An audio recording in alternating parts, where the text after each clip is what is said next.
All right, we are here. It's April. Let's take a look about what is going on with the market. Oof, it's been a little bit wild, but you know what? It's been wild all year. So what do we expect, right? Here's where we are today. We had a pretty big rate increase. So basically we saw really good improvement at the start of April, and then we basically lost all that improvement. And so why the heck is that happening? Well, all the stuff that's going on with the tariffs, and then I don't know if you guys saw, but there was a fake tweet that was announced about the tariff thing's not going into motion, and there's just a lot going on. And when that happens, people get nervous about putting their money into the market. We just lost a boatload of money in the stock market. And so all of this uncertainty we're kind of seeing play out in mortgage rates as well. But it's not massive movements. Like you could see basically since early March until really end of March, you'll see a little bit of movement, but it wasn't much. This was pretty steady. And then we saw pretty significant decrease in rates. Remember, when the demand for mortgage bonds goes up, interest rates come down. And then, of course, we lost all that in one day. I know a lot of us lost a good amount that were invested in the stock market. But this roller coaster is no surprise. It's been doing this basically since the start of January.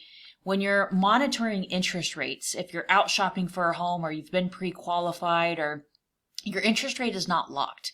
Interest rates move every single day, just like a stock price moves in the stock market. If you're following the Apple stock in the morning, it's going to be a little bit different than the afternoon and before the market closes. It's small little movements. There's no difference with rates, but what does differ is that once you find a home, we will then be able to shop over 30 banks, find the lowest interest rate, show you all your rate options, and then we'd be able to lock your rate in. But as you're shopping, you're kind of subject to the rate market, right? So the good news is that I always tell people the price you pay for a home is permanent. Your interest rate is temporary. So we have been helping clients like crazy beat the craziness of the market. You know, this is the time of year where the market starts heating up. Everybody wants to buy and sell before the new school year.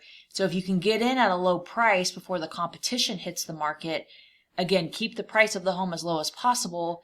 If interest rates go down a year after closing, we will help monitor that for you. We offer a zero out-of-pocket rate redo, so we can always lower the rate, but you want to beat the competitive market. And just to remind you guys, at any point in time, if you want to check current rates and you don't want clickbait marketing or the advertisements and postcards that you get even from your current lender or in your mailbox, a lot of times that's clickbait marketing. I call it that because in the fine print, there's a ton of closing costs involved. And just remember, if you go to our website and you click on view rates, which is here, we will always show you a snapshot of what's going on with interest rates. These are purchase rates, primary homes with stellar credit and stellar down payment. But of course, we will shop over 30 banks for you. This is an example of one today of us shopping, and the client had a 5.5% rate all the way up to an 8.25. We'll show you all of your rate options, and then we'll run the nerdy math for you so you can pick the lowest and best rate. But always tune in here to avoid any kind of clickbait marketing. And if you're not following me on Instagram, I would highly suggest to do so because I usually post updated market events there too. So thank you for tuning in. Until next month.